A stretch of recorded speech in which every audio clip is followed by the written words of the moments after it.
Hello guys, welcome to CG Tutorials. Here you'll get success, nothing else. Hello दोस्तों। कैसे हैं आप लोग। तो सेकंड वीडियो है, सॉरी ये फर्स्ट वीडियो है। मैंने पूरे क्वेश्चंस जो हैं मैं धीरे धीरे अपने ब्लॉग में डाल रहा हूँ, मतलब आप लोग वहाँ से डाउनलोड कर सकते हैं। सिंपल सी फाइल है, जिप फाइल रहेगी, आपको कंप्यूटर में डाउनलोड करना है या आजकल मोबाइल में भी अनजिप करने का ऑप्शन आ गया है। और आपके पूरे अभी मैंने 79 से लेके 85 तक के डाले हैं वहाँ पे आंसर, क्वेश्चंस विद आंसर। और ये नया मैं स्टार्ट कर रहे हैं कि हम लोग ऑनलाइन कैसे प्रिपरेशन करें। तो ये पॉलिटी क्वेश्चन है, मतलब आपके अर्थशास्त्र और अर्थव्यवस्था के जो हमारे क्वेश्चंस रहेंगे, पॉलिटी और इकोनॉमिक्स के, वो पार्ट हम कवर करेंगे इस वीडियो में। धीरे धीरे हिस्ट्री या ज्योग्राफी भी आएगा। तो बेसिकली मैं पहले पॉलिटी पूरा कवर करूंगा, उसके बाद मैं आऊँगा हिस्ट्री पे, फिर आएंगे अपन ज्योग्राफी पे। तो ये डिपेंड करता है आप लोगों के ऊपर कि आप लोग कैसे इसका समर्थन करते हैं। और अगर आप चाहें तो मैं ये वाला पीडीएफ भी डे टू डे डालता रहूँगा। वैसे आपके लिए, आपके प्रैक्टिस करने के लिए मैंने पूरे पीडीएफ में डाल रहा हूँ धीरे धीरे। तो बेसिकली मैंने 1979 से डालना स्टार्ट किया है अपने ब्लॉग पे। वो ब्लॉग आप क्या बोलते हैं, इस एरिया पे आप ब्लॉग देख सकते हैं क्या है। तो इस कार्ड में चले जाइए, यहाँ पे कार्ड में आप जाके देख सकते हैं, वहाँ पे ब्लॉग का लिंक रहेगा। आप वहाँ से पूरे पेपर डाउनलोड कर सकते हैं। लेकिन जो क्वेश्चंस हैं वो मैं 1993 से स्टार्ट कर रहा हूँ, बिकॉज 37 ईयर्स समथिंग के क्वेश्चंस हमारे लिए बहुत है, ज़्यादा ज़्यादा पढ़ना नहीं है। तो लेट स्टार्ट करते हैं। तो पहला है, a zero rate of inflation obtains necessarily in a year where the annual rate of inflation is. तो जीरो, हमको यहाँ से दो क्वेश्चन पता चल गए। पहला क्या है, जीरो रेट ऑफ इन्फ्लेशन क्या होता है, ये हमको एक साल में मिलता है। तो एनुअल रेट ऑफ इन्फ्लेशन कैसे बनता है, तो इन्फ्लेशन क्या होता है, जो महंगाई ऊपर नीचे होती है। तो क्या है, तो वही है कि आपका जब ऊपर नीचे देख के आपको सुन के ही समझ में आता है कि हम, हमारा आंसर क्या होगा, is both falling in a year and rising in a year. अब आते हैं सेकंड क्वेश्चन पे, which of the following is a feature common to both the Indian federation and American federation. तो अमेरिकन फेडरेशन में क्या है, single system तो India में है, बट कश्मीर का डिफरेंट है। थ्री लिस्ट ऑफ कॉन्स्टिट्यूशन, ये अमेरिका में नहीं है, इंडिया बस में है। ड्यूअल जुडिशियरी अमेरिका में और इंडिया में, दोनों में। इंडिया में थ्री लेवल कर दिया गया है। A federal supreme court to interpret the constitution, this is the right answer. Okay, हमारे पास सुप्रीम कोर्ट है जो, उसमें पावर रहता है कि वो कॉन्स्टिट्यूशन को थोड़ा बदलाव ला सके। अब है, which of the following is in the concurrent list in the constitution of India. तो कंकरेंट लिस्ट में ये तीनों नहीं है, public health, sanitation, capitation taxes, treasure trove, ये सब नहीं है। आंसर है आपका population control and family planning. Which of the following set of economist strongly favoured market economy. तो ये एक तो बस आप रट लीजिए भाई इसको, और कुछ नहीं बताता है। Adam Smith, Keynes and Hicks. ठीक है। अब आता है हमारे पास, which of the following statements regarding the office of the speaker is correct. He holds the office during the pleasure of the president. He need to be a member of the house at the time of his election, but has to become a member of the house within 6 months from the date of his election. Sorry, ये need not है, मतलब वो नहीं होना चाहिए। He loses his office if the house is dissolved before the end of its tenure. तो ये देखिए, ये आपका आंसर जो है राइट है। इसमें आपको अगर कोई टिप्पणी देनी है किसी भी आंसर में, तो आप मुझे दे सकते हैं। अब आता है, which of the following pairs is correctly matched. तो उसका आंसर है हमारा, इम्पोर्ट कोटा जो है वो फिजिकल कंट्रोल में होता है, कितना आ रहा है वो इम्पोर्ट उसमें डिपेंड करता है। ठीक है। तो जैसे कि मैंने अपने हिसाब से आंसर दे लिया है दोस्तों, और मेरे ख्याल से सारे आंसर सही हैं। तो अगर आपको कोई डाउट है या आपको कोई बेटर एक्सप्लेनेशन है इस चीज़ का, तो प्लीज़ कमेंट में लिखिए। ये बाकी लोगों के पढ़ने के लिए भी फायदेमंद रहेगा। आपका डिस्कशन वेलकम है कमेंट सेक्शन में। अब देखिए ये कितना इंपॉर्टेंट क्वेश्चन है। Among the four political parties listed below which one was the last to be formed. तो मैंने यहाँ पे आंसर नहीं दिया है, मैंने सिर्फ उसका ईयर बता दिया। तो कंजर्वेटिव पार्टी इन ब्रिटेन जो है वो 1834 में फॉर्म हुई थी। और डेमोक्रेटिक पार्टी जो है वो 1828 में फॉर्म हुई थी। और रिपब्लिकन पार्टी इन यूएसए जो है 1854 में। और इंडियन नेशनल कांग्रेस जो है 1855 में। तो आंसर आपको समझ में आ गया, सबसे लेट में ये हुई थी, सबसे जल्दी ये हुई थी डेमोक्रेटिक पार्टी इन यूएसए। और आप ये मेरे को आंसर बताइए कि अभी कौन सा पार्टी जीता है यूएसए में, डेमोक्रेटिक जीता है कि रिपब्लिकन जीता है। Which of the following comes under the jurisdiction of both the high court and the supreme court. तो ये हमेशा आता है कि protection of fundamental rights. Okay. अब आता है, most favoured nations cause clause under gate implies. वो क्या इम्प्लाई करता है कि most favoured to all countries. अब आता है anti defection law was enacted as early as 1979 in. तो एंटी डिफेक्शन लॉ आपको बस देख के समझ जाना चाहिए कि स्टार्ट हुआ था वेस्ट बंगाल से भाई वो। ओके, तो थोड़ा जल्दी हो रहा है तो बताइएगा, मैं नेक्स्ट वीडियो में थोड़ा स्लो कर दूंगा, बट बेसिकली हमको रिवाइज करना है या आपको देखना है तो आप इसको, आप मैं इसको पीडीएफ डाल दूंगा अगर आपको चाहिए तो प्लीज़ कमेंट में बताइए मुझे आपको पीडीएफ चाहिए कि नहीं चाहिए। So that will be a big blow. And please like the video if you like the video. That is that's a common thing. So which of the following, next question, sorry, which of the following is incorrect in respect of parliamentary control over the budget? So parliament has no say in the preparation of the budget. Parliament has the OWCF to increase expenditure charge on the consolidated fund. तो ये OWCF की meaning बताएंगे आप, एक अलग सा abbreviation है ये।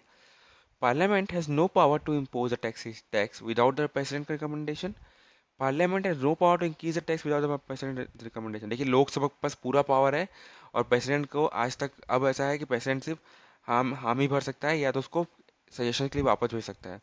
तो ये हमारा राइट आंसर है, मतलब ये इनकरेक्ट है। क्या इनकरेक्ट है? Parliament has the OWCF to increase expenditure charge on the consolidated fund. अब है यूरो डॉलर्स आर, तो बिना वो टाइम वेस्ट करते ये currency issued by European monetary union. Okay, अब ये देखिए visible reserve rates and open market operations are instrument of monetary policy. तो दोस्तों 1993 खत्म हुआ, कॉन्ग्रेचुलेशन, 1994 में आगे बढ़ते हैं। तो इसमें लिखा है कि हम अगर कैसे पता चले कि रिच रिचर हो रहे हैं, पुअर जो है और पुअर हो रहे हैं, तो बेसिकली हम कैसे पता कर सकते हैं कि उनका इनकम जो है वो कैसे डिफरेंट डिफरेंट टाइम पे डिस्ट्रीब्यूट होता है। ठीक है, रिच जो है वो कैसे इनकम डिस्ट्रीब्यूट करते हैं, पुअर की इनकम जो है वो बैंक में कमाती है और उनके खाने में निकल जाती है। तो the main function of IMF क्या होता है? आईएमएफ इंटरनेशनल मॉनेटरी फंड का मेन फंक्शन होता है कि प्राइवेट सेक्टर लैंडिंग आर्म बनाए ऑफ द वर्ल्ड बैंक को। तो जो वर्ल्ड बैंक से कर्जा नहीं ले पाते वो कई लोग आईएमएफ से लेते हैं। ठीक है, अब तो आप ये तीनों भी देखिए, मैंने आपको एक वीडियो बनाया है, बेहतरीन वीडियो है कि आप आंसर से कैसे क्वेश्चन सॉल्व कर सकते हैं। तो आप हम वो कुछ चीज़ भी दे सकते हैं अगर आपको ज़रूरी है तो। And which of the following statement about the Dunkel draft is are correct? तो डंकल ड्राफ्ट का जो स्टेटमेंट है वो ये था कि ये it is mandatory for the government of India to accept all is proposal in all the sectors. ठीक है, तो इन ऑल द सेक्टर्स की जो प्रपोजल है वो एक्सेप्ट करना है, उस पर विचार विमर्श करना ही है। अब आता है physical deficit in the union budget means, इसका मतलब ये होता है कि sum of budgetary deficit and net increase in internal and external borrowings. ठीक है, अब which among the following are appointed by the president? तो प्रेसिडेंट जो है वो चेयरमैन ऑफ फाइनेंस कमीशन को अपॉइंट करता है, इनको नहीं करता।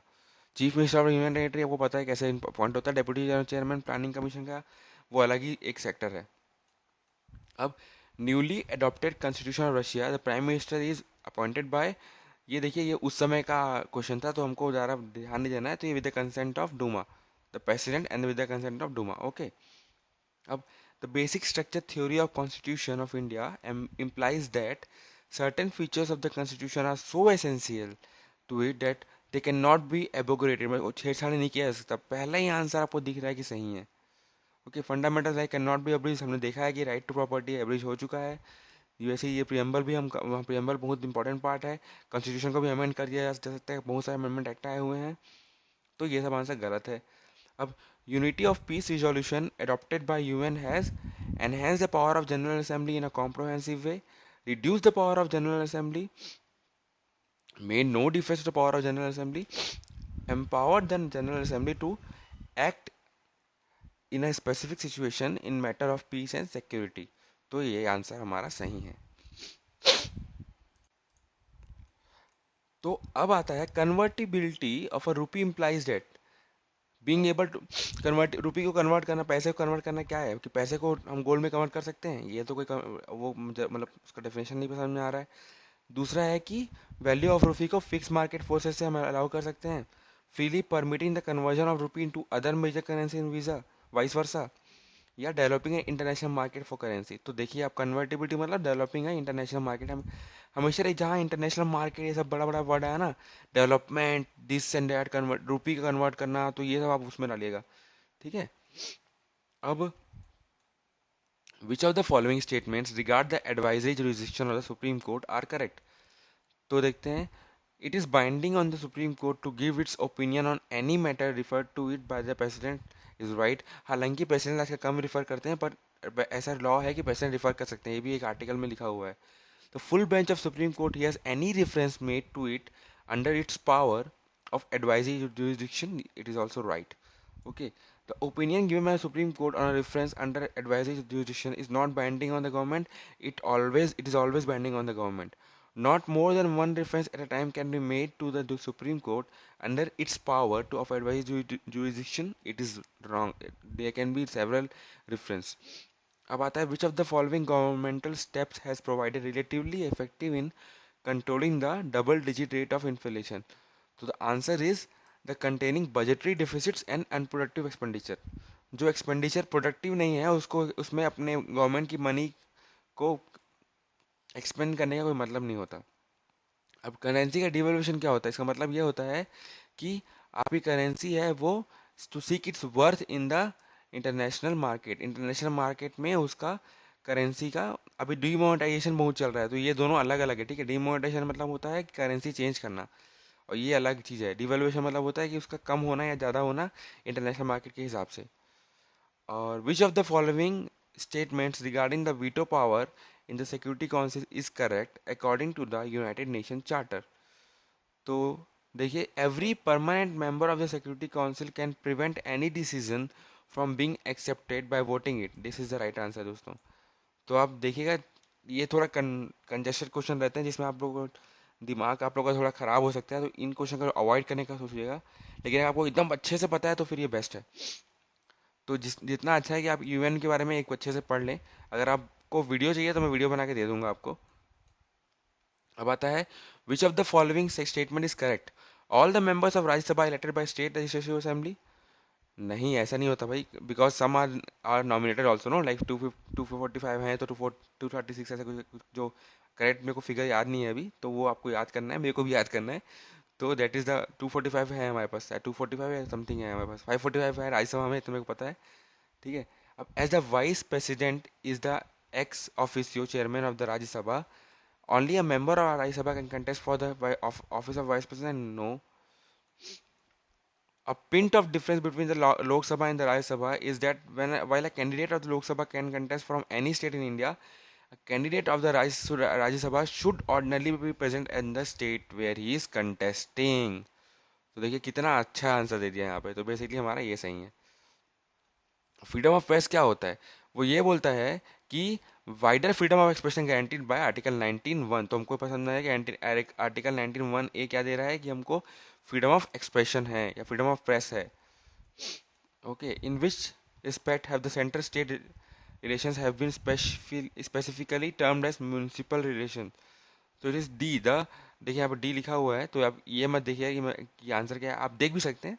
तो बेसिकली आप यहाँ पे पढ़ भी लेंगे कि लेजिस्लेटिव स्पीयर नहीं, फाइनेंशियल नहीं, तो प्लानिंग प्रोसेस में बहुत काम आता है म्यूनिसिपल के। ओके। अब which are the following statement regarding exit poll is correct. Exit poll is termed use to denote a post election survey of voters regarding the candidate in which favour they had exercise their franchise. Exit poll and opinion poll are the same? No, opinion poll पहले होता है, exit poll बाद में होता है। Okay, तो ये आपका सही आंसर है। अब which of the following is are among the function of election commission of India. तो इसका आंसर जो है ना, मेरे को आप बताइए, बिकॉज सबका आंसर अगर मैं बताऊंगा तो आप लोग को रटने का या देखने का प्रॉब्लम हो जाएगा। इसका आंसर मेरे को आप बताइए, कमेंट में प्लीज लिखिए। विच of the following became the prime minister of India without being earlier the chief minister of the state. बताइए कौन कौन बना? मोरारजी देसाई, चरण सिंह, वीपी सिंह, चंद्रशेखर, पीवी नरसिम्हा राव। तो बने थे सिर्फ और सिर्फ चंद्रशेखर। नाम जो है चंद्रशेखर है, चंद्रशेखर आजाद मान लीजिए, आप ऐसे याद कर सकते हैं, चंद्रशेखर आजाद। तो आजाद मतलब क्या है? बिना चीफ मिनिस्टर किसी के आजाद हुए आप सीधा वो प्राइम मिनिस्टर बन गया। ऐसे थोड़ा निमोनिक्स पढ़ के आप बना सकते हैं। अब which of the following is are among the function of the election commission of India.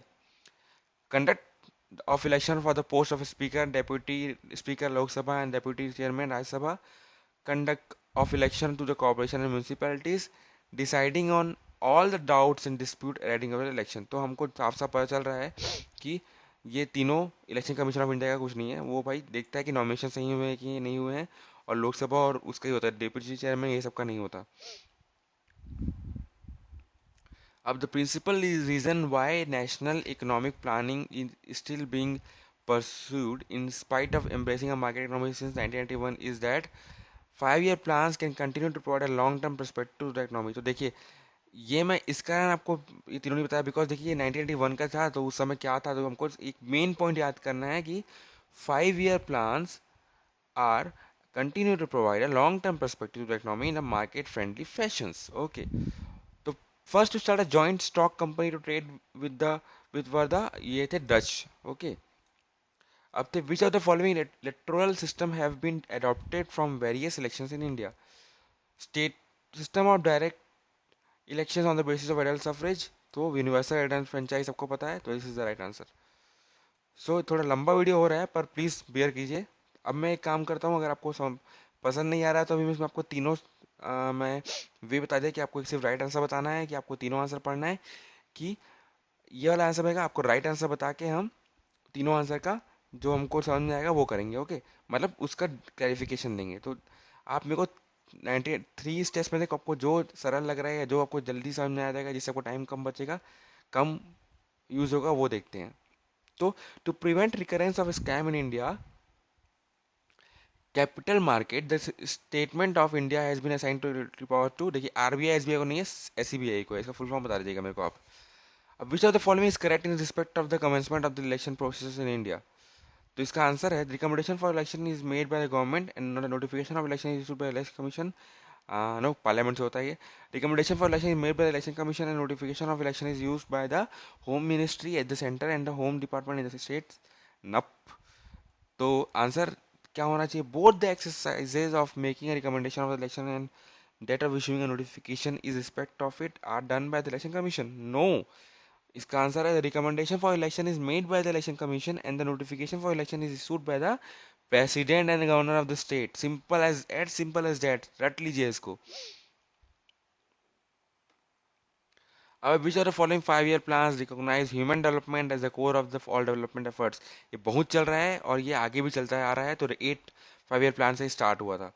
ठीक है, which of the following is are extra constitutional and extra legal device for security cooperation and coordination between the state in India?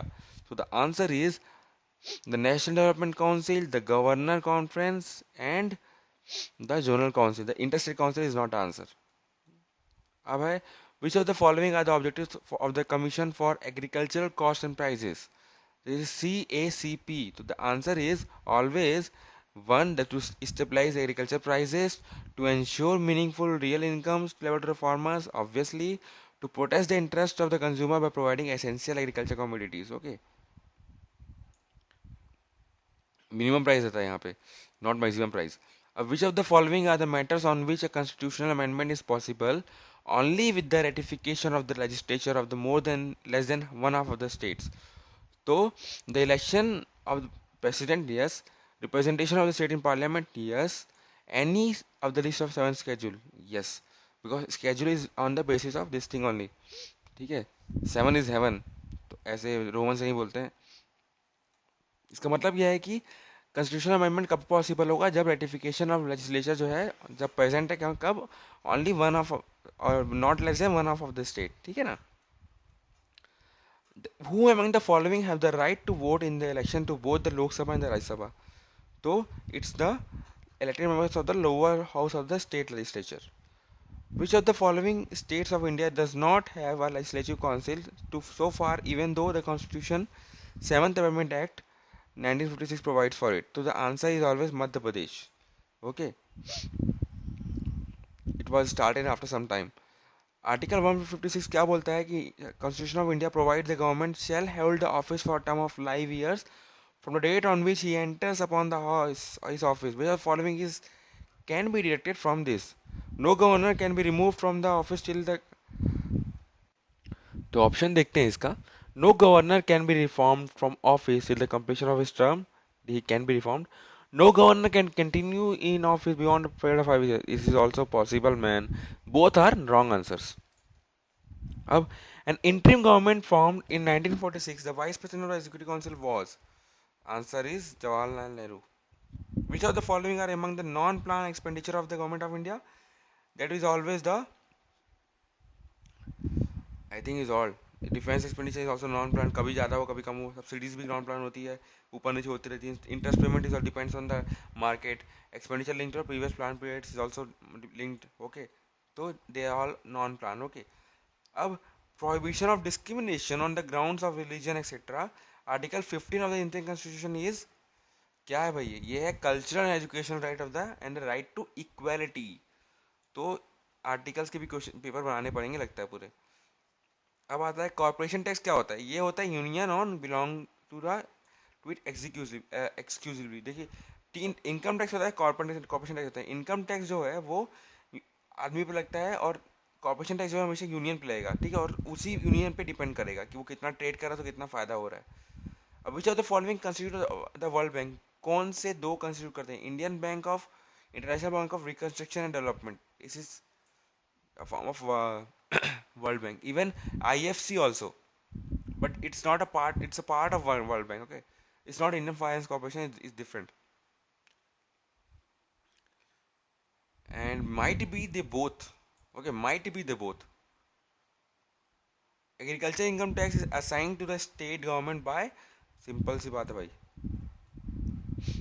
अब Dinesh Goswami committee was concerned with electoral reforms, okay, bank rate implies the rate of interest is what? It's always at which the Reserve Bank of India discounts the bill of exchange. Ab, which of the following is not explicitly stated in the Constitution of India but followed as a convention? The finance minister is to be a member of the lower house. The prime minister has to resign. He loses majority in the lower house. Nope. All the parts of India are represented in the Council of Ministers. Yes, yes, yes. The Narasimha Committee from the financial sector reforms has suggested reduction in it's essentially SLR, cash reserve ratio and priority sector financing. So guys, this is it, and क्या बताएं, हम बहुत लंबा video था लेकिन ख़त्म हुआ। So basically ये 20 मिनट का वीडियो है, आपको 3 साल के क्वेश्चन पेपर दिख गए, और एक बार ये वीडियो पढ़ लीजिए, सॉरी देख लीजिए, और फिर जैसे आप लोगों ने देख ही लिया है, अब आपका ये काम है, अगर आपको ये नोट्स चाहिए मेरे, तो आप डायरेक्टली जाके सीधा आप मेरे ब्लॉग में जाके, यहाँ पे कार्ड में वो ब्लॉग का नोटिफिकेशन दिया हुआ है, इस आप कार्ड से वो ब्लॉग से आप नोटिफिकेशन जो है ले सकते हैं। और फिर सेकंड चीज़ मैं ये बोल रहा हूँ कि आप इसको चैनल को सब्सक्राइब कीजिएगा, पहले नहीं किया है अभी तक तो, और अगर आपको, और प्लीज़ लाइक कीजिए ताकि लोगों के पास पता चले कि एक ऐसा वीडियो बना है। और जैसे बिकॉज गाइज फ़ायदा इससे कुछ नहीं होने वाला, बस ये है कि मेरा प्रिपरेशन हो रहा है, आपका प्रिपरेशन हो रहा है, that's it. So thank you guys, as always say best of luck.